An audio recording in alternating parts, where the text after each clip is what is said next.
Well, again, everyone, happy October, and it's been a very long time since I did a video update and published it out to you guys and all that type of stuff. The last couple months have been just kind of in a situation of just trying to get things done. I haven't got as much done as I'd like to get done, but I've been getting things done regardless. So since the one I did all the way back in early August, I've just been trying to crank out content and record commentaries and obviously maintain my job and various other little things. I'm trying to keep moving forward, and it's like, do I want to do an update, or do I want to try and just keep moving forward on other more substantial projects on the channel? And that's always won out in the situation. But this was a good time to do this because obviously I always do this Forever Horror Month thing. I've been doing it since 2013, all through October, just doing horror reviews and stuff like that, and just cranking them out. And just the fact that my work schedule has been a lot more demanding, a lot more hours I've had to work in recent times, makes it a lot harder to crank out as much content as I kind of like to get done. And since we're just a few days away from Halloween here, I did want to say that I do have other horror reviews I am still going to work on. They're not going to be out by Halloween. It's just not possible.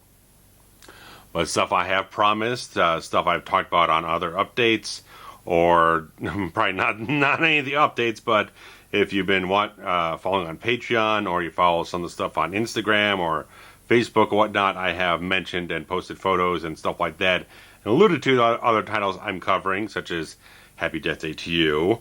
And I've also been intending for like the last year to do a review of Razorback from Russell Mulcahy, his first feature film, who ended up doing Highlander and The Shadow, stuff like that later on. So those are still on the books, and so those are still going to happen. They're not going to happen 3 months from now. These are the next couple of reviews I am still going to do. So they're going to bleed into November here, but since I didn't get any stuff posted until a little bit later in the month to begin with, the House on Haunted Hill review, which is part of my media pickups and everything to talk about here shortly, but since it was a little late getting the stuff, even though I posted like the Scream 3 commentary very early on, for me, technically, since we're doing horror commentaries all year long, I felt like the actually branded Forever Horror Month reviews was kind of like the more kind of like dead set type of thing, where it's like I'm specifically doing reviews of horror films. So the commentary, it's more schematic, whatever it is, what do you want to call it? It's more particular. But the fact of the matter is, I didn't get as many reviews done quite yet as I intended to. But those are the next couple of reviews I am still going to pursue and get done for you guys. I was thinking about coming home after work and just kind of boring through the one for Razorback, but I only watched maybe 10 minutes of the 90-minute documentary they had, so it's like, yeah, I could come home, sit down and watch the thing and try and bore through with the little amount of research I had, but I owe a better quality to you guys than just trying to get something out fast. So I want to sit down and have the energy that I need to have, because it's been a hard problem lately with some of my days off where I just haven't had the energy. I've been a little kind of like, I've gone from having not enough sleep to like sleeping to the point where I can't want to wake up in the morning. So it's about halfway through my day where the energy kind of resurfaces and reconstitutes itself inside me. So it's weird. But regardless of that, I am still intending to do these reviews. They are going to happen. They'll be branded as Forever Horror Month reviews. Who gives a shit if they're not out on October? They will still happen. So I'm not just cutting it off because I don't get it done by October 31st. You guys love horror. You listen to the commentaries all year long. Horror fans are horror fans all year long. They're not just 31 days out of the year that they just become a horror fan and then the rest of the year it's nothing. You guys still crave this. You still watch the stuff when I've posted horror reviews and other points in time in the year. Stuff like I did earlier this year with The Howling. Stuff I've done in previous years like In the Mouth of Madness or Leatherface Takes Chainsaw Massacre 3. The Evil Dead Trilogy retrospective, which was a pain in the ass to do. And I should have broken that up into 3 different videos. But regardless of that, whenever I've done this stuff, any time of the year, it gets the traction. So it's not just October 31st ends and that's the end of it. I'm going to do these reviews. I want to do them. I got to get them done.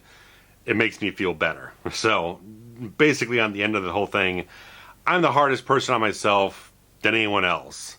I put so much personal pressure on myself to live up to what I want the channel to get to. I don't want to let things go too long without having a certain kind of content hitting the channel or stuff like that, or when I have these sort of theme months or whatnot, which is pretty much the only time I ever do them is for a horror month. But when I have a dead set type of thing, and I particularly say I'm going to do this review, I want to try to follow up on it, and it's always the thing that no one puts the pressure on myself like I do. So I know you guys, whatever I put out, you enjoy, you go in there, you interact, you discuss, you hit the like buttons, all that type of stuff. A couple of the guys on Facebook that I'm friends with, they gave me that vote of confidence that whatever it is I'm going to get done, doesn't matter how much, they're going to still watch it, they're just going to enjoy it, and they know I do as much as I can. I just, as someone who has no other boss in this situation, I gotta find some way to motivate myself. And like I said, sometimes I'm probably just a little too hard on myself to push forward and kind of apologize to people when I don't get stuff done, and have certain days where I just don't have the energy for it. But who else is going to push myself that hard if it's not me? So it's just one of those things. So I feel more kind of bad for letting my own self down, and also letting you guys down if that ever is the case. But now we've gotten that through, so happy Death Day to you. That's going to happen. Razorback review is going to happen. That's at least what I'm going to promise to you. And there is going to be another commentary before Halloween. I'm not telling you what it is. It's another surprise.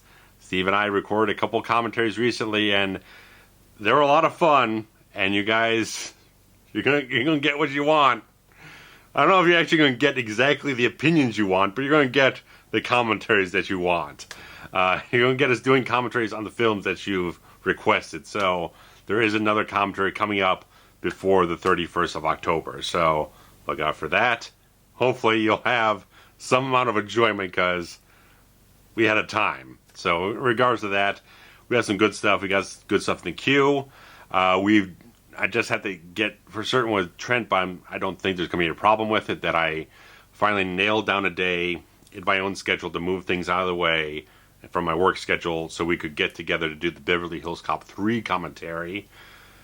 We were talking about maybe doing the Die Hard with a Vengeance commentary early. That's unknown. That's unknown how soon we're going to get to that. It's going to be us recording at starting recording maybe 8:30 at night. So on a Friday night, so I don't know. I've cleared things out, so I'm not at a problem, but it's all a matter of what these guys can take care of.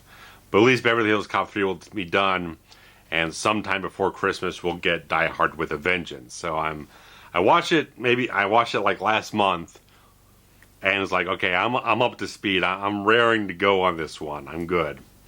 So we're going to get to that eventually, and then we'll figure out where things land from that point onward. So figure that out. I might be going to the Days of the Dead convention here in Chicago, coming up later in November. Steve is probably definitely going as well. Daniel Harris is going to be there. Derek Mears, who I met 5 years ago, he was awesome. He's going to be there. And a lot of cool people. I think Michael Biehn is going to be there from Terminator and Abyss and all that type of stuff. Aliens, he's going to be there. So there's some stars that are worth paying the money for, and it's only like $35 to get in or something like that. It's not a very costly con, but we'll see what happens. We'll see if I get to that point, but I've kind of put that day aside. I'll see where the month goes up to that point, so maybe. So anyway, guys, I'm going to move over into some other stuff. Some media pickups, then I'm going to move over to some stuff involving some musicians and everything to talk about. But like I said, I did the review for House on Haunted Hill, talked a fair bit about the Scream Factory release on it, and it was a kind of cool thing that the resale shop chain we have around here, Disc Replay, apparently they are selling brand new copies of Scream Factory titles, Arrow Video titles, stuff like that, those sort of boutique sort of distributors and whatnot. So they had this. I had a few. I think this is the point where I had the big stack of DVDs I just need to get the fuck rid of. So I got maybe about $5 off the price. So I got this for under right around $20. So that's a real good sweet spot for this type of stuff, because the Scream Factory stuff has been much more higher price than like the last year and a half or so. So I've always been kind of like, I have stuff on the wish list, but it's like, it's just it's a little bit more than I really want to pay for it. Because I mean, there's some stuff that I haven't really seen, because we're still intending to do eventually, keep adding more titles they want to get to ahead of it. Eventually going to get to the Texas Chainsaw Massacre commentaries, but no, we want to do the Pet Sematary movies first. We want to do this, that, and the other thing, but it's still on the list. But I've got to get some of those discs, because all I have is like an old like Image Entertainment DVD of the first film, which is like a port from the Laserdisc transfer. I've got to get that on Blu-ray. I get number 2 on disc as well, and see about the 4th film in the franchise, stuff like that. So I've got 3 on DVD. I've got the remake. I upgraded that on Blu-ray because it was pretty dirt cheap on like secondspin.com some time ago. So we're at least covered up to that point. That's at least as far as I'm going to gauge out for the near future here. But I'm kind of putting those off, buying them, until I figure out when they're going to land in our commentary prospective commentary schedule and everything. But getting this was really nice. Like I said in the review, the disc is well worth getting. The director, William Malone, did a fantastic job of just sitting down talking for like 40 minutes and just engaging with every element of the film. Really worthwhile to get that. And something I got quite a while ago, more closer to the last time I did an update, was getting John Wick Chapter 3 on Blu-ray, which saw him twice in the theater. The first time was not the optimal situation. I don't know if I talked about this on an update before, but I kind of went after work, and it was kind of a understaffed theater at the mall, and then we cleaned up the theater afterwards and stuff like that. So it didn't feel like the best situation possible, but I did go to see it a second time on a weekend where I kind of did some behind the scenes video stuff for the channel that I just never got around to editing. I might throw in a little clip at the end here. So there's at least a little thing that Steve and I sat down and talked a little bit behind the scenes of the commentaries back then. This is like the end of May. So this was when I was like doing the Wrath of Khan review. So stuff like that. But I might throw that in at the very end of this video to just give you a little, just have it out there, because it's a good piece of discussion we had there and everything. Everything else I don't know when I'm just going to have the time for it, because it's these little sort of bite-sized nugget type of things to kind of like throw out there, but it's not the main content of the channel. So it's always a thing. I feel like I'm always behind the schedule on things and never get around to stuff. But Wick 3 was just fucking amazing. I mean, it's so much a thing that each one of these films, I've absolutely loved them. I saw the first one and the second twice in the theater. The second one I wasn't as sold on when I first saw it, but since then I've watched it several times, and my opinion's grown a whole lot more. The second film, they did some great stuff there, and the third one just kills. Absolutely kills. I mean, I love everything Keanu's doing. I love the whole sequence with him and Halle Berry with the dogs. That thing was awesome, and just the stuff with Mark Dacascos, man. He was so good, man. It's like I loved how he's kind of writing the tones of the character. He's both this kind of like ninja badass, but he's like this geeky fanboy of John Wick. That's like he was such a delight. He just seemed like he was having such the most wonderful time possible, and felt like it was just like a privilege for him to be working on the film, being involved and just working with all these people. I thought he was just soaring through the whole thing, and everything else, just like seeing Lawrence Fishburne just having a grand old goddamn time with his franchise. He's fucking loving it, man. I love it too. But everything up and down, inside and out about the film, just a fucking ride, man. It was just awesome stuff. Can't wait. And when I got to the end of the film in the theater, I was like, I don't want to wait 2 years, man. Just give me more now. Give me more now. It was so good. It's so good. But so that's one of the best action franchises going along. That and Mission Impossible keep just killing it every goddamn time. So I really enjoyed the hell out of it. And horror title I picked up because after I did like the Hard Target review And then went to a flashback weekend and sat on the Lance Henriksen panel. He was talking a little bit about this one, films and everything. I just started getting into my head, and I know this thing has been out of print on DVD, it's out of print on Blu-ray, stuff like that. It's kind of hard to get, but the disc replay had Near Dark for like $15, and it was just stirring around in my head. I haven't watched it yet. I've never actually watched the film. I kept thinking for like the last, whatever it is, like 7-8 weeks or whatnot, maybe if I can get around to watching this after I get some other stuff out of the way for the month, maybe I'll sit down and watch it and it'll be part of the month, but I can't guarantee that. Maybe that'll be something I put off until early next year or whatnot. We'll see, but I still have to sit down and watch it. Just the DVD copy. But the fact that they had this is the Anchor Bay DTS THX version, so it's got all those special features, the best quality presentation you can have on standard def. And then, like I said, because it's been out of print for a long time now, it's just hard to find a reasonably priced copy on either format. The fact they had this marked as out of print and just $15, count myself fortunate to get it for this price for something that is out of print. And usually if you go on like a Amazon Marketplace or an eBay, they would jack up the cost and everything just out of scenario and everything, spite or whatever the heck it is. But so I'll get to that. I'll definitely get to that because Lance, I think I need more Lance around here. We need more Lance. Scream 3 didn't do us a whole lot of favors with Lance, but Hard Target was fucking phenomenal. As you saw the review, took off like a fucking shot in terms of just everyone watching it and engaging, stuff like that. So I do want to do more action stuff, really good action stuff. So I seem to have more like 90s action films on the channel than I have like 80s action films. Kind of an odd thing, but it's cool stuff anyway, man. I'm going to focus in on some other stuff, but more Lance. More Lance, definitely. And this just arrived today, so I had to upgrade a TV series, the Blu-ray, because I've had the entire series of Miami Vice on DVD since they were originally being released. I actually blind bought the first season of the show on DVD, never having watched an episode, and was hooked from the pilot. And I just, every time they released a new season, they were pretty pricey.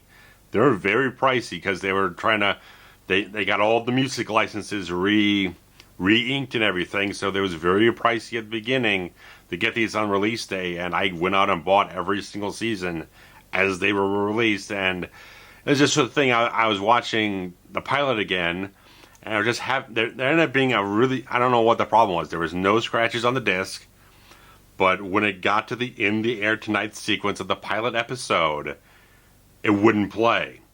It would freeze up on either end of that sequence as like, I can't have this thing if I can't watch that sequence. It's the most impactful sequence in like almost the entire history of television to me. So I had to upgrade. And apparently just the pilot episode only was actually remastered. They did a phenomenal job on it. It's like the colors were so vibrant, and I just watched a few minutes, but the colors were so vibrant. It was just so crisp. And even like they remixed the audio tracks were like, there's like certain lines of dialogue at the beginning of the episode that always sounded very ADR'd. On this Blu-ray 5.1 mix, it didn't sound that way anymore. So it's like, despite the fact that it's just the pilot episode that they did this work on, it's worth enough, man. I got this for about just shy of $39. So that's a pretty good price, considering I probably paid at least this much for just one season on DVD back in like 2005, 2006. So it was pretty good and everything. And I did, because when these were originally released, there were some audio issues on certain discs.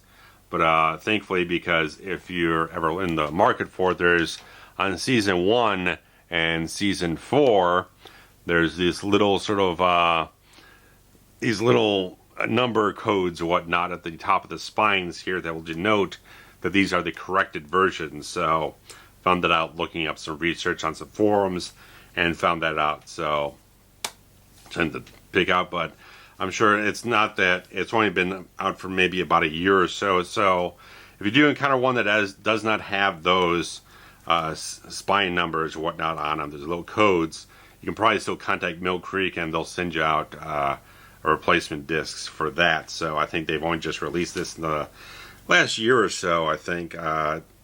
Maybe a little longer than that, but regardless, it's worth a shot. So regardless of that, but it's one of the best fucking series of all time. It's one of the coolest TV series that's ever existed. And it was so influential to me when I was writing the script for The Fixer. And all the damn pop music and the way the series told stories with just these montage sequences, and just allowed the music to add to the substance of the story and all that type of stuff, and create a stylized way of presenting everything and emoting the emotions of the story, stuff like that, and the characters. It just seeped into the style of what I was writing and how I made that movie and everything. So I couldn't be without that In the Air Tonight sequence. So I just was forced to do it and everything. So I don't regret it. Even though, like I said, the other ones, the other seasons, all the other episodes are pretty much generally the same sort of look and feel and mixes and everything like that. Just the fact that it's HD, I get a better quality experience in general. Even though the reviews weren't like over the top glowing about it, because it is over 30 years old, stuff like that, and they didn't do as much of a restoration on the whole series. If this was probably released maybe a good like 5-6 years earlier than that, they might have put in the money to do like a full restoration type of thing. But at the point they're releasing this, because it looks like the marking on the back, the copyright on the back says 2016. It seems like it's just a little bit late to be doing that type of work for TV series, Blu-ray type of stuff, where things were definitely starting very much tipping towards the streaming platform, stuff like that. So as it wouldn't be as much of a thing as like the Star Trek Next Generation remasters, where they had to go back to the original camera negatives and re-edit the whole thing. But just the fact that if you're going to go in and do it for 5 seasons worth of like 22 episodes a piece, over 100 episodes, that's very costly to have someone go through every single episode and restore it and recolor time everything and remix everything. That's a lot of effort, a lot of money, a lot of time that you really wouldn't recoup that amount of money at this point in the home video market. But in regards to that, I'm happy to have it. So that's the long technical story of all these different things. So we'll see what I do with my DVD sets and everything. So regardless of that, love having this. Gonna sit down. I'm still on a bit of a Michael Mann kick or whatnot. I'm not sure where it's going to lead me to. I don't know if it's just going to lead me to inspiration for scripts, if I might do something like a video of some kind on the channel. I've been kind of throwing around ideas. We'll see what's going to happen. But stuff like that. So media pickups, that's pretty much all done with. I do want to tell you about how things have been going with HEMI, because they got a whole license deal in place in the time since I last talked to you guys on this format. They got a second song license with Impact Wrestling to promote their Bound for Glory pay-per-view, which just happened last weekend. And they got the song that was made for The Fixer. Avalon averted the Fixer remix was used to promote their pay-per-view. And the band actually got to perform at their Old Glory fan event the night before the pay-per-view. So they were there. They met like Ken Shamrock, Rhino, and they performed live on stage. And I captured the whole thing. The sound of this goddamn place was excellent. The band had never sounded this goddamn good ever on stage. Just in terms of the quality of whatever they got with the equipment, the people who were mixing everything, it sounded absolutely fucking incredible. So good. The only problem was when I was recording everything in my setup, they had all the speakers kind of above the stage, so we didn't get as clear of a thing with the vocals as I would have liked to, but it's still a fantastic performance. You can get that up on the HEMI YouTube channel or my own Vimeo channel, which has a bit of a higher encoding quality and whatnot, but still, either one you go with, you're going to get a fantastic experience. They put on the whole thing to look like $1 million goddamn bucks on stage. Awesome. Good 20-minute set, nice and tight, right at the end of the show. They actually apparently cut off the live feed on Twitch, so it didn't get broadcast, but thankfully I'm there. So now you can watch it whenever you want to. So thankfully I exist. So regards to that, so the guys just wrapped all that stuff up with them, put out some fantastic posts about thanking them and having a wonderful experience, because they also had licensed another song for a previous pay-per-view earlier in the year. So all this stuff has been great. It's been wonderful and stuff like that. So it was kind of cool that, like, just like the other day, I had the like Facebook memory of just me being with AJ in the studio finishing up the track. So it was like just over a year later was that memory. So just under a year since that happened, this whole sort of thing wrapped up with Impact, and after the film was released back in January, all this type of stuff. It's been a pretty fantastic year for that track.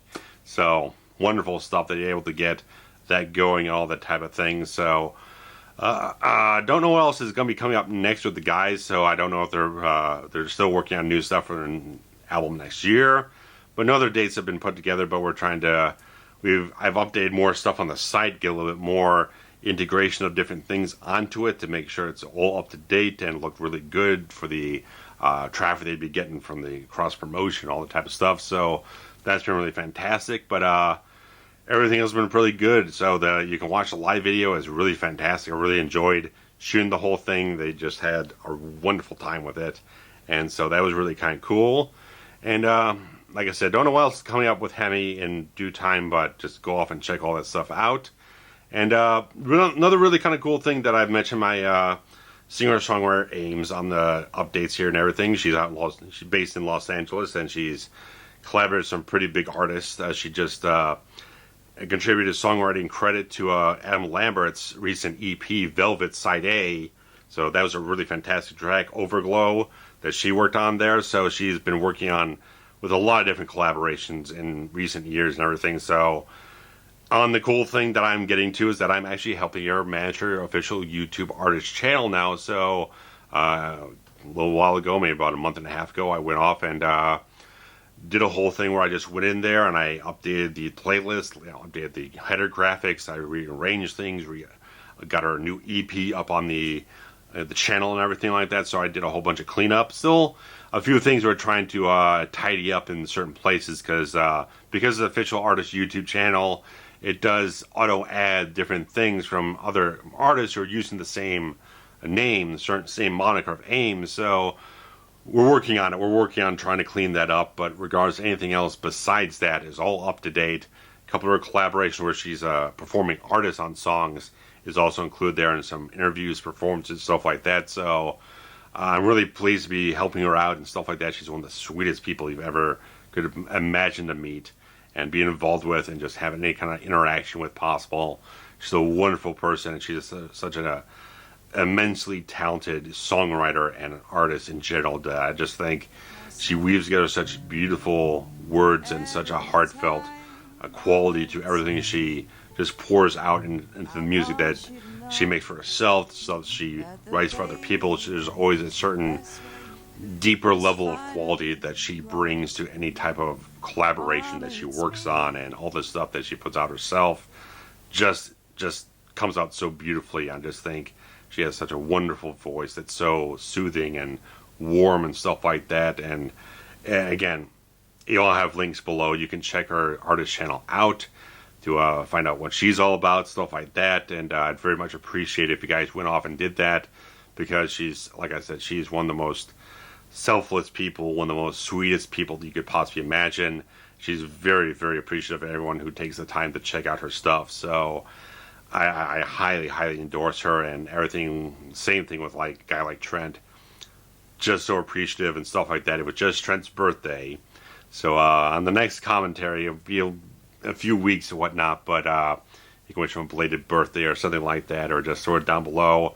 I'll let him know and stuff like that. So he just had his birthday, and again, he's one of the biggest hearts out there, man. He's always a guy who treats everybody like family and brings all these people in and gives so much of himself.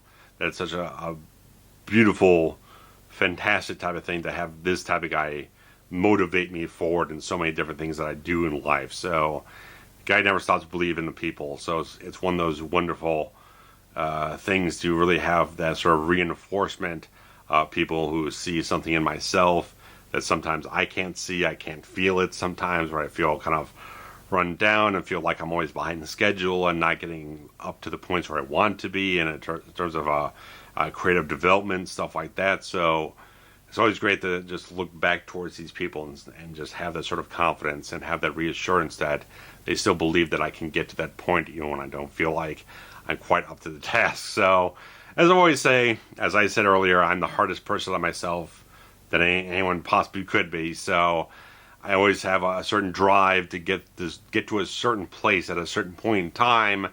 And when I don't get there, I kind of feel bad for it. I feel like I have to apologize to people that I feel like me not living up to what the standards I'm feeling that I should get to in terms of getting to certain things done, certain screenplays written in a timely fashion and getting production going and stuff like that.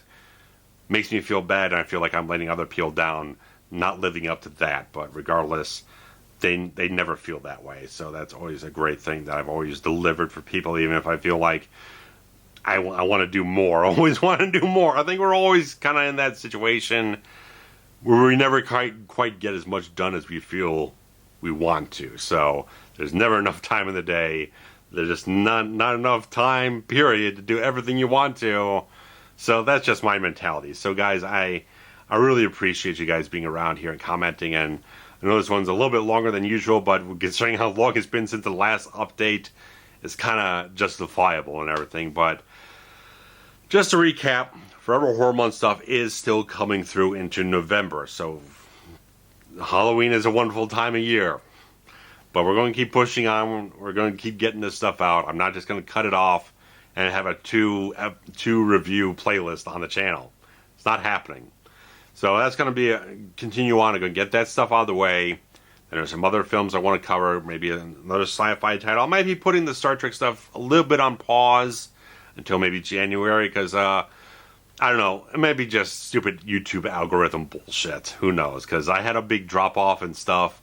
A lot of people had a big drop off when they kind of reconfigured nonsense with YouTube's algorithms and how things pop up in feeds and stupid shit like that. So it didn't seem like the Star Trek ones were performing up to what I kind of hoped for, but a variety. You always want a little bit of variety. So there's certain other titles I do want to get to.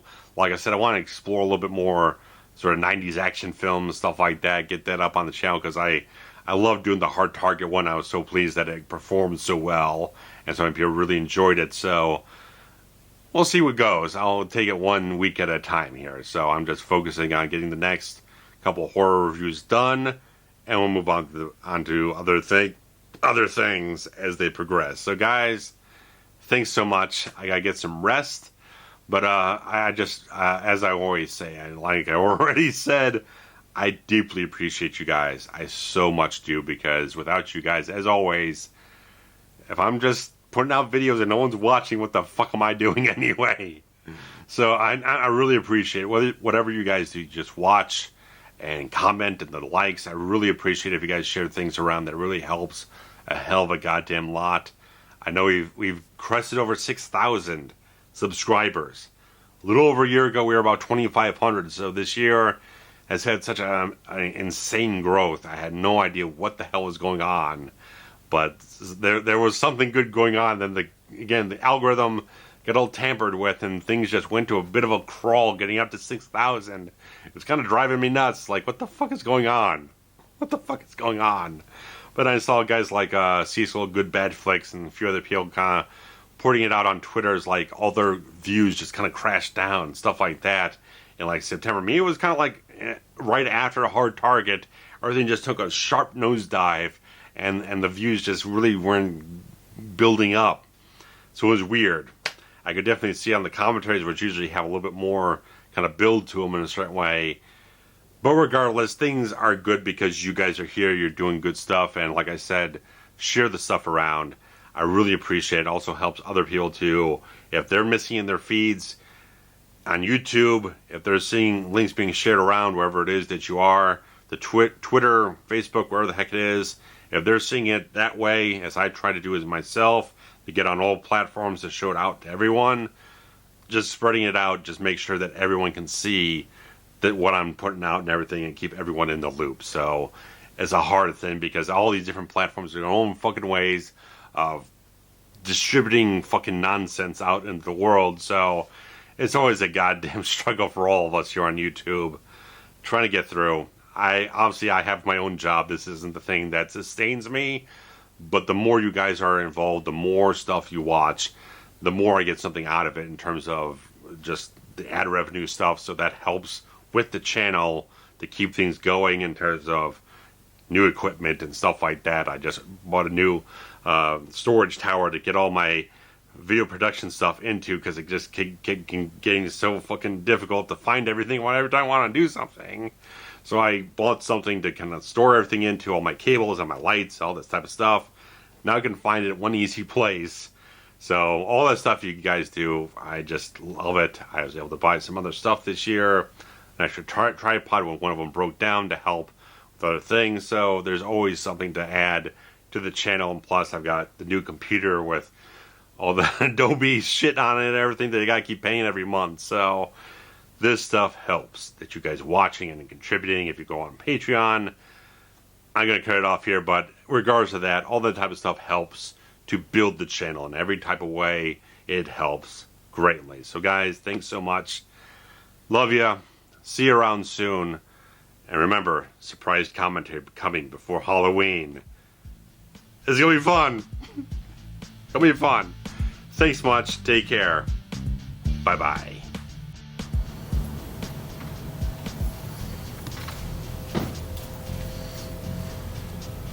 Greetings. Say hello to the masses. This is Steve. Hi guys. Here we are.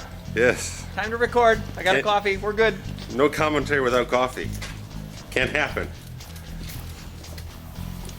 So this is where the magic happens. Oh yeah. Here we go. All the magic. 2 chairs. 2 chairs. So, yeah, we. I mean, this is basically it. It's just the two of us sitting in a chair. It's not complicated. No, but I recall you saying, you know, it was the fall of 2016, almost 3 years ago now. Yeah. That you said, I want to revamp the channel a little bit. I want to add this commentary thing. Yeah. I like movies. Yeah. You like movies. And I just moved up here because I used to live over an hour away from you. Oh, that's right. You were down. Now this is a lot more convenient for us. Sure, so. sure. Yeah, it was a drive before. Yeah, yeah. So, tollways and all that shit. Right. We were able to kind of get together a little more frequently. Yeah. They said, let's start with Nightmare on Elm Street because that's because like I knew the that best. was your favorite, so I was Yeah. like, okay, this is the easiest thing to start off with to see if this is going to work. Right. Yeah. And you know, Yeah. it's kind of become. What have we done? You've done 50 of them now, We've right? done run 50 of them. Yeah. Yeah. Yeah. So, yeah. I mean, this is basically Yeah. it. We try not to do any sort of pre-game like taping or talking about it. You know. No, we just kind of get right into it. We don't. So. We don't want to like ruin all of our opinions Yeah. before the magic of live Yeah, to tape. yeah, you know? yeah. We don't want to spoil anything for our conversation or whatnot. We want to keep everything as Natural. fresh and in the moment as possible. Right. It really feels like, you know, stupid if you like tell your joke and then Yeah. you know You gotta repeat an it. hour later you have to retell the same joke. Yeah, yeah. I guess that's why Yeah. I'd be a terrible actor. I think because I don't think I'd be able to like I'd do it Be great. spontaneous. I do it great once or twice, Yeah. and then like the third time I'm like. Yeah, I know the feeling. I've been an actor a few times in my pictures. I always tell my actors, like, it doesn't matter if you forget the lines. I wrote them. I can't remember them half the time. Right. So. Right. So yeah, I mean, we just kind of sit here and. Yeah, we got a little Candyman today. So Oh, yeah. watching. Here we go. Just have the special edition DVD here. I didn't get the Blu-ray because that was a bit pricey. It's about $30. Really? Yeah, it's a 2-disc set thing. So. That's for the Screen Factory yeah, edition. Yeah. So My buddy it's about bought it, $30. so that's the one I That's watched. that's the only release it's had in HD. So. This is basically us doing a commentary. This Yeah, commentary. So. So this is behind the scenes. And the scenes and yeah, so I did a little thing telling them how we set the thing up, record the camera, everything, because it's convenient. It's what I've got. And Sure. it's worked all right. No one's complained. We've only had one out of 50. We had one glitch. We had one glitch because I was using. I replaced I got new batteries since then, but I was using the original batteries I got with the thing, which are about 6 years old, and it died out partway through the Black Christmas commentary, so that was me. The one time I didn't plug it in on the AC adapter, figured I'd run it off the battery. I mean, we're having a great time. We're watching an old movie, and all of a sudden, oh shit! There's a minute and a half of silence. Oops. Yeah, so regards to that, so we've gotten off pretty well in making these things happen and everything. So yeah. And I mean, it doesn't take much for people to request anything. Pretty much one person asks for something, we're more or less pretty happy to oblige. Pretty happy to do it. Yeah. So I guess we typically we record 2 at a time. Yeah, we start out just one a piece, but it just became a lot more economical doing 2 at a time. So right. I mean, and it's not like I'm only a half hour tops down the road. But when we record 2 at a time, we can have that paced out a little bit more across a couple weeks. Right, and that's basically a 1 month. Yeah. A 1 month of commentary we get done in 4 hours. Yeah, I post about every week and a half, 2 weeks. So, and just do a little post production, sort of compression and slight things that just spruce it up a little bit for listening purposes, and off it goes. Yeah, so with a little meal break in between usually. Oh yeah. We gotta get a little recharge in the middle of things. So the funnest ones are when they're late at night. It's about like 10 11 o'clock. Yeah. It gets a little loopy. It gets late, we get a little loopy. I also, I mean, and you guys listen, you guys watch, the worse the movie, the better the commentary. Oh, God. Because if it's a great movie, then we tend to get like more excited about technical stuff or Yeah. quoting lines or stuff that we really love. But if it's just a shit show like Halloween 5 or Halloween anything after 5, Halloween 6 or a Nightmare 5, Freddy's all the Dead. 5s. Yeah. It just anything that we can laugh at or something that doesn't make sense, it just becomes that much more comical. Yeah. And so I haven't done too many bad ones with Trent yet. I got to find something that's really kind of schlocky for him to dig into. Yeah, we try to do more classics with the 3 of us, and you guys do the action stuff. Yeah, I got to find something schlocky for him. You got like a, I don't know. I'll figure something out. Maybe like a Demolition Man with him. That'd be good. Well, you did No Holds Barred. No Holds Barred is schlocky. Yeah. So that was fun. Yeah. But so yeah, the worse the movie, the better the commentary. We can keep playing these Jaws Revenge commentary down the line. That's gonna happen. The one with Michael Caine, which as a kid was my favorite one. So I don't know. Well, it's Michael Caine. Come on, it's Michael Caine. Yeah. You got quality. I love Michael Caine. Yes. Right. The fish follows her to Florida. For the record. This is okay. So this is what's so great. Like when I go to a movie. And we're sitting. I love the cinema. It's my favorite experience. And I'm quiet and I take it all in and whatever. It's not really a social experience. Yeah. But this is what my brain does in the theater. But I'm not allowed to say it out loud. Yes. Why is that guy not wearing a belt? What is that wallpaper? So thank you for allowing me to. Yes, this has been phenomenal. To have my hamster go crazy verbally. As well, for these fun things. And Candyman is, you're not real familiar with Candyman, right? I'm familiar with it, and I'm here to explore it, to figure out why it never really fully connected with me. So. Okay. Well, maybe... And you've watched it more recently than I have, so this is a bit of a different dynamic here. Right. Usually you haven't watched it in like 8 years. Right. I haven't seen Batman in forever. Okay. I mean, obviously I watched the shit out of it as a kid. We'll get there eventually. Oh, God.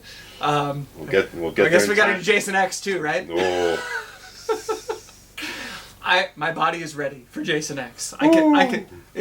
It might be the best one we've ever done because it's the worst movie that's ever been made. Oh Christ. Anyway, so. We'll go back to. I think we're warmed up well enough. Yeah. So thanks again for watching, and we appreciate you. Yeah. Love the comments. Thank you. Oh God, the comments. The comments are the best. Thank you. They're the beautiful stuff. Thank you so much. So. All right, we're gonna do this now. Yes. See you soon. Cheers.